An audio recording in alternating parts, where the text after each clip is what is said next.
नमस्कार, सत्यहिंदी.com में आपका स्वागत है। एक नजर अब तक की सुर्खियों पर। आज महंगाई का आंकड़ा आ गया है। जैसा कि पहले से आशंका थी, ये इस बार भी बढ़ी है। मार्च महीने में खुदरा महंगाई दर 6.95% रही है। ये लगातार तीसरा महीना है जब महंगाई दर रिजर्व बैंक द्वारा तय सीमा से ऊपर है। भारतीय रिजर्व बैंक ने इस महंगाई को 6% की सीमा के अंदर रखने का लक्ष्य रखा है। यानी मौजूदा महंगाई की दर लगातार तीसरे महीने खतरे के निशान के पार है और लगातार बढ़ रही है। महंगाई बढ़ने के पीछे मुख्य तौर पर दो बड़े कारण हैं। पेट्रोल, डीजल और खाद्य सामग्री के दाम में बढ़ोतरी। मार्च के लिए खाद्य मुद्रास्फीति तेजी से बढ़कर 7.68% हो गई है, जबकि फरवरी 2022 में ये 5.85% थी। फरवरी की तुलना में मार्च में मांस, मछली, दूध उत्पाद, अनाज, कपड़े और जूते की कीमतें बढ़ी हैं। बढ़ती महंगाई और आए दिन सरकारों के द्वारा चलाए जा रहे बुलडोजर को लेकर कांग्रेस नेता राहुल गांधी ने हमला बोला है। राहुल ने ट्वीट कर कहा है कि महंगाई और बेरोजगारी ने देश की जनता का दम निकाल दिया है। सरकार को लोगों की इन समस्याओं पर बुलडोजर चलाना चाहिए, मगर बीजेपी के बुलडोजर पर तो नफरत और दहशत सवार है। राहुल गांधी का ये बयान मध्य प्रदेश के खरगोन जिला प्रशासन की उस कार्रवाई के बाद आया जिसमें कम से कम 50 इमारतों को बुलडोजर से ध्वस्त कर दिया गया। जिन लोगों के घर ढहाए गए उन पर रामनवमी की शोभा यात्रा के दौरान पत्थरबाजी करने का आरोप है। नफरती बयानों के लिए चर्चित कर्नाटक के मंत्री येचुरप्पा पर करप्शन का आरोप लगाने वाला शख्स मंगलवार को उडुपी के होटल में संदिग्ध हालत में मृत पाया गया। संतोष पाटिल बीजेपी का नेता था और सरकारी परियोजनाओं का ठेका भी लेता था। हाल ही में उसने कर्नाटक की बीजेपी सरकार में मंत्री येचुरप्पा पर कमीशन के लिए उसे परेशान करने का आरोप लगाया था। होटल से एक पत्र भी मिला है जिसमें संतोष पाटिल ने लिखा है, मेरी मौत के लिए पूरी तरह से RDPR मंत्री KS येचुरप्पा जिम्मेदार हैं। मैं अपनी आकांक्षाओं को दरकिनार करते हुए ये फैसला ले रहा हूँ। मैं हमारे प्रधानमंत्री, मुख्यमंत्री, हमारे प्रिय लिंगायत नेता BSY रेड्डी और अन्य सभी से हाथ जोड़कर अनुरोध करता हूं कि मेरी पत्नी और बच्चों की मदद के लिए हाथ बढ़ाएं। संतोष पाटिल नाम के ठेकेदार द्वारा मौत के लिए जिम्मेदार ठहराए जाने के बाद इस मुद्दे पर मंत्री येचुरप्पा ने कहा है कि इस्तीफा देने का कोई सवाल ही नहीं है। मुझे संतोष पाटिल के खिलाफ दायर मामले में अदालत के फैसले का इंतजार है। मैं बहुत स्पष्ट कर देता हूं कि कहीं भी मेरी गलती नहीं है। CBI ने दिल्ली की एक अदालत को बताया है कि सरकार ने एमनेस्टी इंटरनेशनल इंडिया के पूर्व प्रमुख आकार पटेल के खिलाफ मुकदमा चलाने की मंजूरी दे दी है। ये मुकदमा फॉरेन कंट्रीब्यूशन रेगुलेशन एक्ट 2010 के नियमों के उल्लंघन के मामले में चलाया गया है। इस मामले में अदालत के सामने जरूरी पत्र भी जमा कर दिया गया है। CBI ने पिछले साल दिसंबर में आकार पटेल के खिलाफ FCRA के नियमों के उल्लंघन को लेकर आरोप पत्र दायर किया था, लेकिन इस मामले में जांच शुरू नहीं हो सकी थी क्योंकि सरकार की ओर से इसकी मंजूरी नहीं मिली थी। लेकिन अब जब सरकार ने इस मामले में मंजूरी दे दी है तो CBI आकार पटेल के खिलाफ मुकदमे की कार्रवाई शुरू करेगी। पटेल को कुछ दिन पहले अमेरिका जाते वक्त बेंगलुरु एयरपोर्ट पर रोक लिया गया था और इसके बाद उन्होंने अदालत का दरवाजा खटखटाया था। पटेल ने अदालत को बताया था क्योंकि एमनेस्टी इंटरनेशनल के खिलाफ फॉरेन कंट्रीब्यूशन रेगुलेशन एक्ट के तहत मुकदमा दर्ज है, इसलिए उनका नाम एग्जिट कंट्रोल लिस्ट में डाल दिया गया है। रामनवमी पर छात्रों के गुटों के बीच JNU में हुई हिंसा को लेकर अब भारत सरकार के शिक्षा मंत्रालय ने रिपोर्ट मांगी है। समाचार एजेंसी PTI ने शिक्षा मंत्रालय के एक वरिष्ठ अधिकारी के हवाले से बताया कि निर्धारित प्रक्रिया के तहत JNU कैंपस में रामनवमी के दिन छात्र गुटों के बीच हुई झड़प पर औपचारिक रिपोर्ट मांगी गई है। भारत ने मंगलवार को स्वदेश में विकसित एंटी टैंक मिसाइल हेलेना का लद्दाख में सफल परीक्षण किया है। इस मिसाइल को हेलीकॉप्टर से लॉन्च किया जा सकता है। DRDO के अधिकारियों ने समाचार एजेंसी ANI को बताया कि इस मिसाइल का सोमवार को भी उसी जगह पर कामयाबी से टेस्ट किया गया था जहां से ये लक्ष्य भेदने में सफल रहा।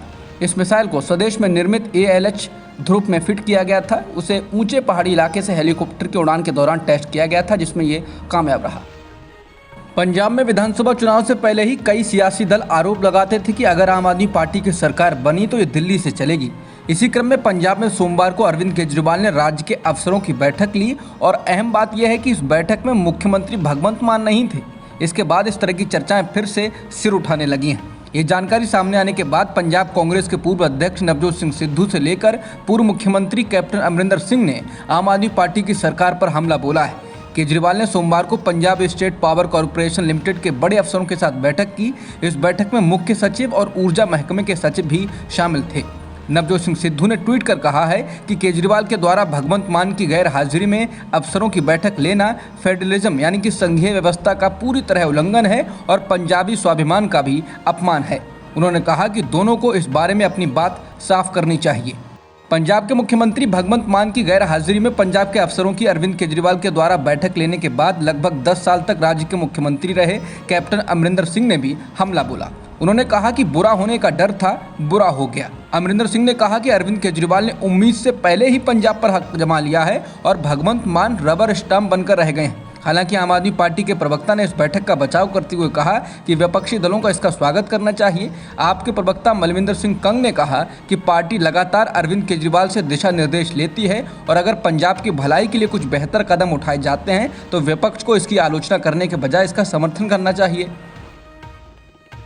नफरत के माहौल का ताज़ा शिकार न्यूज़ 18 के पत्रकार सौरभ शर्मा हुए हैं। रिपोर्ट है कि नोएडा एक्सटेंशन में उन पर जानलेवा हमला करने की कोशिश की गई। घर में घुसकर उनकी पत्नी के कपड़े फाड़ देने की धमकी दी गई। 6 साल का उनका बच्चा दहशत में है। सोशल मीडिया पर साझा किए गए रिपोर्टों में दावा किया गया है कि उनको पाकिस्तानी करार देते हुए मारने की धमकी भी दी गई। ये सब सिर्फ इसलिए हुआ कि वो रात 11 बजे के बाद जगराता का डीजे बंद करवाने गए थे। दरअसल ये मामला रविवार यानी 10 अप्रैल की देर रात का है। सौरभ शर्मा नोएडा एक्सटेंशन की एक सोसाइटी में रहते हैं। उन्होंने लाउड स्पीकर बंद करने के लिए 112 नंबर पर फ़ोन किया। इसके बाद उनके पास पुलिस का कॉल आया और उन्हें मौके पर पहुंचने के लिए कहा गया। वहां पहुंचने पर पुलिसकर्मियों ने लाउड स्पीकर बंद करने के लिए कहा तो वहां पर मौजूद भीड़ भड़क गई। राष्ट्र विरोधी बताते हुए पाकिस्तानी करार देकर जान से मारने के लिए कहा गया। न्यूज़ 18 की रिपोर्ट में दावा किया गया है कि जब सौरभ ने कहा कि लाउड स्पीकर रात 10 बजे बाद नहीं बजा सकते हैं तो आयोजक ने कहा कि ये पाकिस्तानी है और इसे यहीं पर ख़त्म कर देते हैं। रिपोर्ट में दावा किया गया है कि सौरभ ने बताया कि इस दौरान पीसीआर के 2 पुलिसकर्मी मौजूद थे लेकिन उन्होंने कुछ नहीं किया। जब सोशल मीडिया पर सवाल उठे तो पुलिस ने सफाई दी है कि उस मामले में बेसरक पुलिस जांच और ज़रूरी कार्रवाई कर रही है। गोवा में दक्षिणपंथी हिंदू संगठन हिंदू जन जागृति समिति ने मस्जिदों से अजान के लाउड स्पीकर के गैरकानूनी इस्तेमाल पर रोक लगाने की मांग की है। संगठन ने नॉर्थ गोवा के डिस्ट्रिक्ट कलेक्टर को ज्ञापन सौंपकर मांग की है कि वो राज्य की मस्जिदों से अजान के लिए लाउड स्पीकर के गैरकानूनी इस्तेमाल का आदेश जारी करें।